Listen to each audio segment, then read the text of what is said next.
Hello guys, I am Mohit Singh and I am pursuing my BTech in chemical engineering from IT Roorkee. और आज का जो question है बहुत ही इंटरेस्टिंग क्वेश्चन है and I will tell you why it is interesting because this is a question from JEE advance 2023 and at the time of recording this question कोई भी आंसर की नहीं आई है जेईई एडवांस की तरफ से। So this will make this question more interesting for me as well because I will get to check whether my answer was right और not. खैर, क्वेश्चन स्टार्ट करते हैं। Consider the following reaction scheme and choose the correct option or options for the major products Q, R and S। Basically इस question में आपको major product बताना है Q, R and S क्या बन रहा है। तो देखो, सबसे पहला जो आपका रिएक्टेंट है दैट इज स्टाइरीन। अब स्टाइरीन क्या होता है? स्टाइरीन एक ऐसा कंपाउंड होता है, दिस इज योर स्टाइरीन। ये हमने कहां पढ़ा है? ये हमने पॉलीमर में पढ़ा है। अब देखो, कई बार क्या बच्चे करते हैं, छोड़ देते हैं पॉलीमर, सोचते हैं जेईई एडवांस में नहीं आएगा। लेकिन जेईई एडवांस कई बार ये कर चुका है कि पॉलीमर और ऑर्गेनिक केमिस्ट्री को मिक्स कर देगा। अगर आपको पॉलीमर नहीं आता है तो आप क्वेश्चन को स्टार्ट ही नहीं कर पाओगे। जैसे आप देख लो स्टाइरीन, अगर आपको स्टाइरीन नहीं पता देन आप क्या करोगे? आपको हाइड्रोबोरेशन ऑक्सीडेशन आता है, आपको CrO3H2SO4 की रिएक्शन आती है, आपको HVZ आता है। लेकिन जब आपको स्टाइरीन ही नहीं पता और यही नहीं पता कि रिएक्शन क्या होगी तो आप क्या कर सकते हो?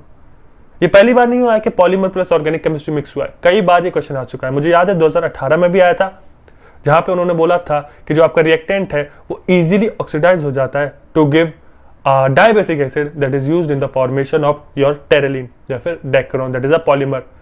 तो वो कौन सा होता है dibasic acid? That is your terephthalic acid. खैर, इस क्वेश्चन में मूव करते हैं। हमें पता लग गया कि स्टाइरीन क्या होता है, ठीक है। अब जो पहला स्टेप है of this reaction is hydroboration oxidation. Hydroboration oxidation मैं यहां पे लिख भी देता हूं। ये रिएक्शन क्या है? Hydroboration oxidation. और ये कौन सा रूल फॉलो करती है? This reaction follows anti Markovnikov rule. Anti Markovnikov rule. अब इस रूल में होता क्या है? बेसिकली आप इसको खराश इफेक्ट भी बोलते हो। इस रूल में होता क्या है? इस रूल में ये होता है कि अल्कीन पे जहां पे कम H है वहां पे H लगा दो, जहां पे ज्यादा H है वहां पे OH लगा दो। In case of hydroboration oxidation अगर HBr लेते और H2O2 की प्रेजेंस में लेते तो एंटी मार्कोनिकॉव होता, लेकिन H लगता जहां पे H कम है और Br लगता जहां पे H ज्यादा है। तो आप ये भी देखना कि न्यूक्लियोफाइल कौन सा है। यही नहीं कि हर केस में OH लगा दिया। OH लगेगा सिर्फ हाइड्रोबोरेशन ऑक्सीडेशन के केस में। तो देखो क्या हो रहा है हमारे पास। हमने लिया B2H6 NaOH H2O2 and H2O और इससे हमें क्या मिला?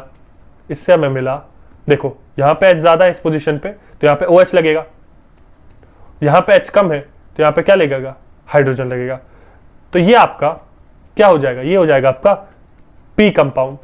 ठीक है, इतनी बात क्लियर है। अब देखो, अब जो पहला रिएक्टेंट है CrO3H2SO4, CrO3 plus H2SO4, this is your Jones reagent.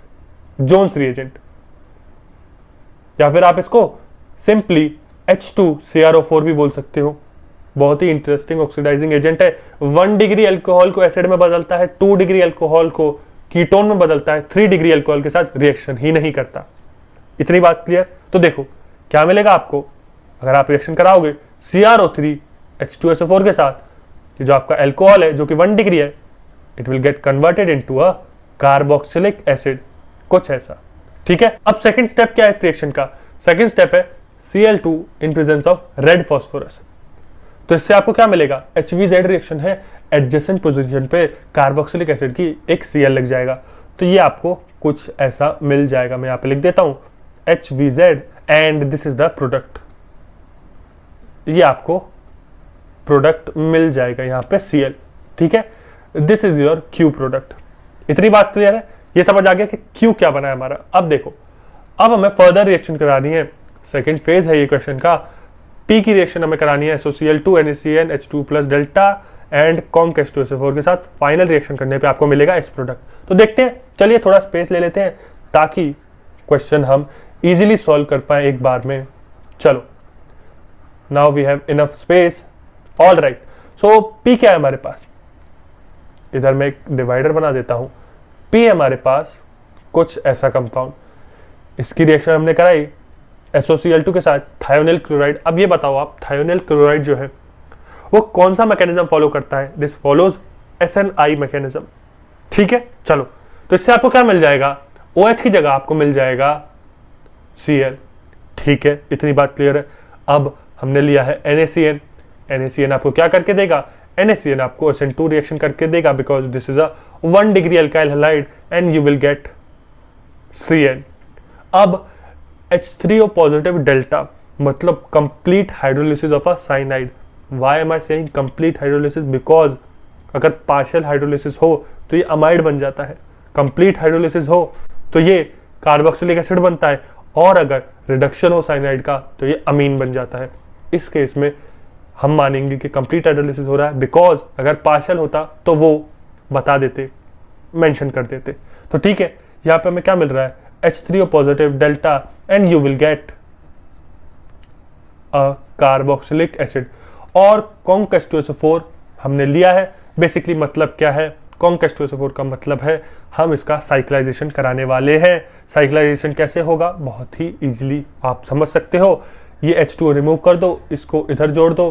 देखो 1 2 3 4 5 6 मेंबर की रिंग इजीली बन रही है, तो 6 मेंबर की रिंग बना दो। फाइनल प्रोडक्ट में दिखा देता हूं, कुछ ऐसा बन जाएगा। ये आपका फाइनल प्रोडक्ट हो जाएगा। ठीक है, so this is your final product. Hopefully आपको समझ आया होगा। This is a interesting question. If you got the correct answer for this question, well done. If you didn't, I give you the solution. So that is it from this video. I will see you in the next one. Till then take care, bye bye.